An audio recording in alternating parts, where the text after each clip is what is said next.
When I chose my wedding dress, I thought I had found something timeless, elegant in its simplicity, delicate lace sleeves, and a flowing skirt that made me feel like myself instead of a doll dressed up for show. I never expected the people closest to me to tear it apart.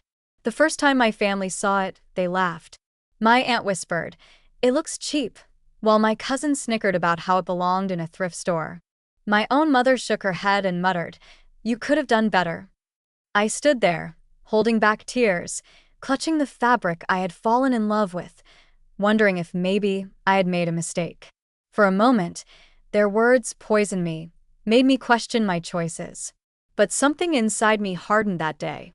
I told myself, if they can't see its beauty, that's their blindness, not mine. My name is Emily, and I am 32 years old. What should have been the happiest time of my life turned into a battlefield of criticism and judgment. I wanted my wedding to be about love, about the promise of building a future with the man I adored, but instead, it became a constant struggle to defend myself against my own family's cruelty. They saw a cheap dress.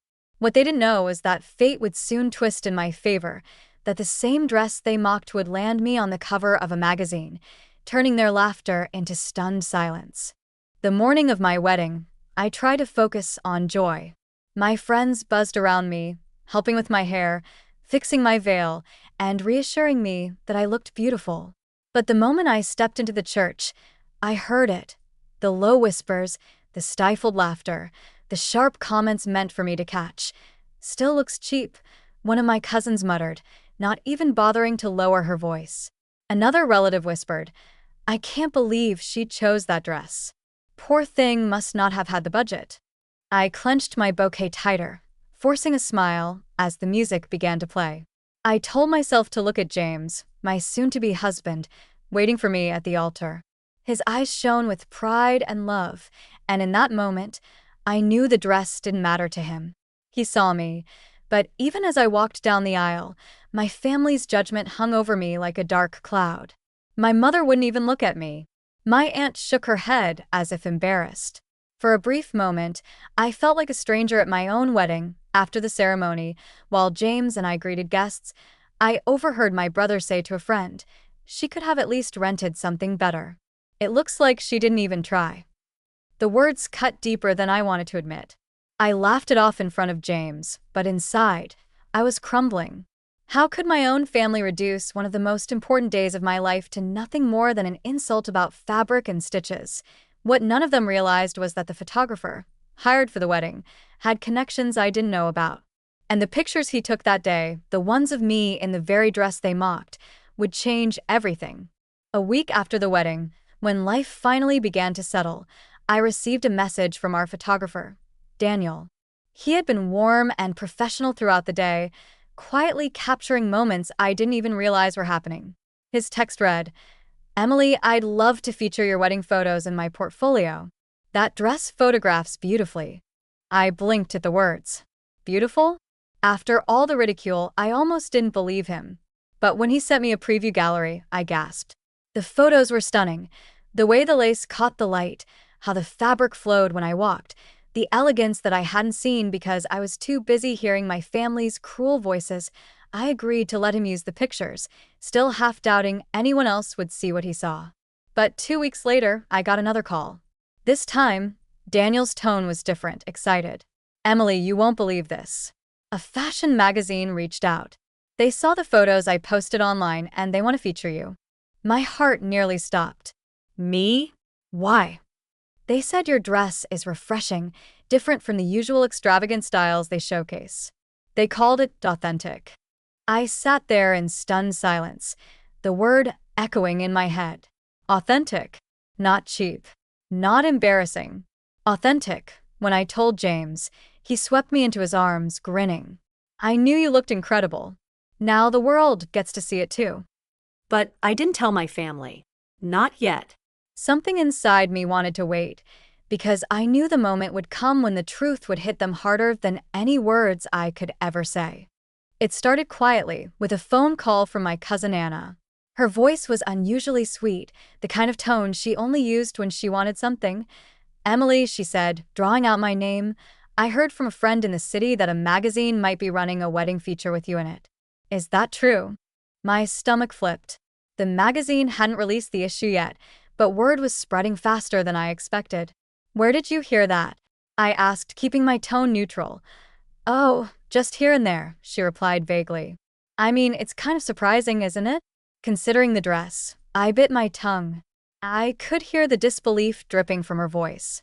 I simply said, "You'll see soon enough," and hung up before she could fish for more.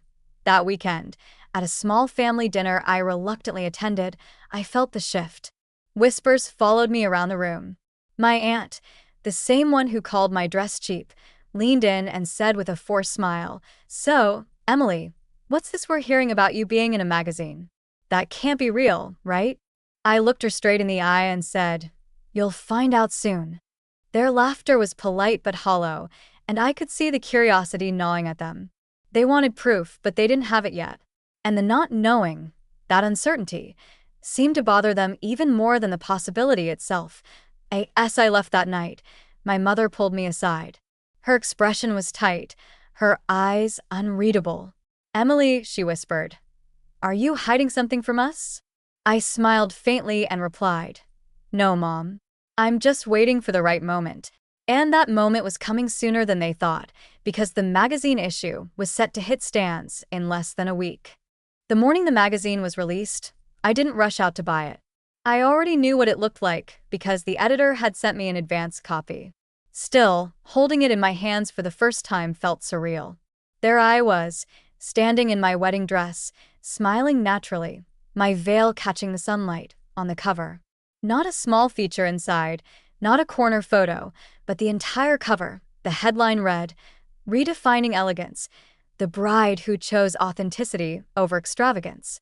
I stared at it for a long time, my chest tight with a mix of disbelief and pride. The dress they had called cheap was now being praised for its timeless beauty, its grace, and its simplicity. By the afternoon, my phone wouldn't stop buzzing. Friends, colleagues, even old acquaintances were calling to congratulate me. And then, of course, my family started calling too. My aunt's voice was practically shrieking through the phone. "Emily, you're on the cover of Style and Grace? How did this happen?" I calmly replied. They loved the dress. They said it represented something real. There was silence on the other end. Later that evening, my brother sent me a message. "Guess your cheap dress wasn't so cheap after all." I could almost feel the bitterness dripping through the screen, but the call that shook me most came from my mother. Her voice was quiet, almost fragile. "Emily, I saw the magazine. You looked breathtaking." I don't know what to say. For years, I had craved those words from her. And now, hearing them after all the ridicule, they felt both healing and hollow at the same time. I hung up that night knowing the tide had turned. My family's laughter had finally been silenced, but what came next was a storm I wasn't sure I was ready for. Within days of the magazine hitting the shelves, my family's attitude toward me changed, though not in the way I had hoped. Suddenly, the same relatives who laughed at my dress were posting the cover online, tagging me with captions like, "So proud of our Emily," as if they had supported me all along. A Sunday lunch, my cousin Anna pulled out her phone and waved the magazine in front of everyone. "Look at this," she gushed loudly. "My cousin is practically a celebrity now." She smiled at me, but her eyes carried that sharp, competitive glint. My aunt chimed in with her own spin. "I always knew that dress had potential. Sometimes simple choices stand out more than extravagance." I nearly choked on my drink. The hypocrisy was unbearable. These were the same people who had called it cheap, who had mocked me to my face, and now they were rewriting history, pretending they had always believed in me. Even my mother wasn't immune. At the grocery store, she bragged to anyone who would listen. "Yes, that's my daughter on the cover. She has such good taste, doesn't she?" But when she looked at me in private, I could still sense the unease, the regret she wasn't ready to admit. James noticed it too. Later that night, he held my hand and said, "They don't know how to handle seeing you shine without them. Let them talk. It's their way of covering their guilt." He was right, but it didn't make it easier. My family's sudden switch from cruelty to false pride left me torn between laughter and anger. They wanted to claim my success without ever acknowledging the pain they had caused, but deep down, I knew a moment was coming when I wouldn't let them dodge the truth anymore. And when it arrived, there would be no hiding behind smiles and fake praise. It was my mother who insisted on hosting a family dinner to celebrate my success. I agreed, but only because I knew I couldn't avoid them forever.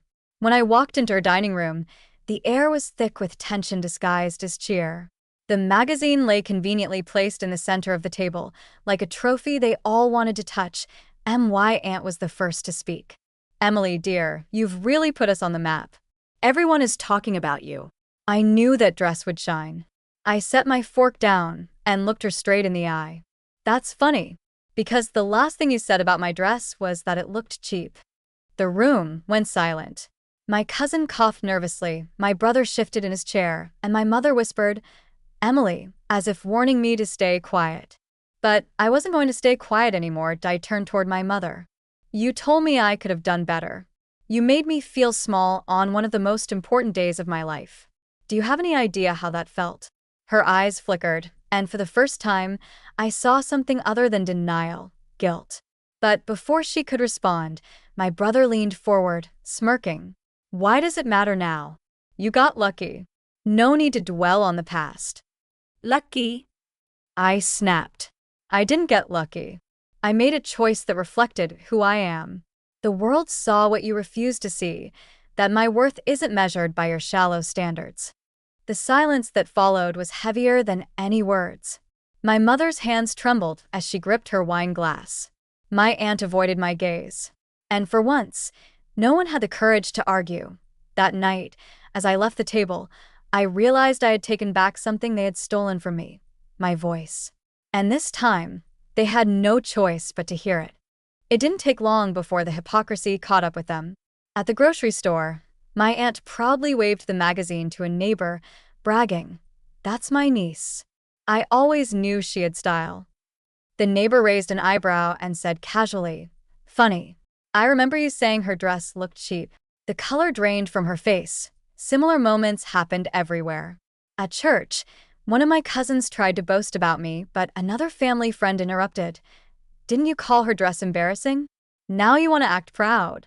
The whispers that once mocked me had turned into whispers about them, about their cruelty, their pettiness, their hypocrisy. Even my mother wasn't spared. One evening, she called me in tears. "Emily, people keep reminding me of what I said. They're making me out to be the villain." I stayed quiet for a moment before answering. "You weren't kind, Mom. You let everyone laugh at me instead of standing up for me. Now they're just repeating the truth." She didn't argue. For once, she had no defense. James noticed the change too.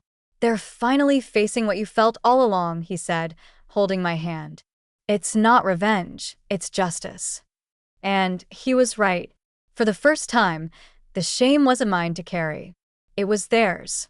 The same voices that once wounded me were now forcing my family to confront their own ugliness. But as satisfying as it was, I knew the real test would come when my mother finally asked for forgiveness, because I wasn't sure if I was ready to give it.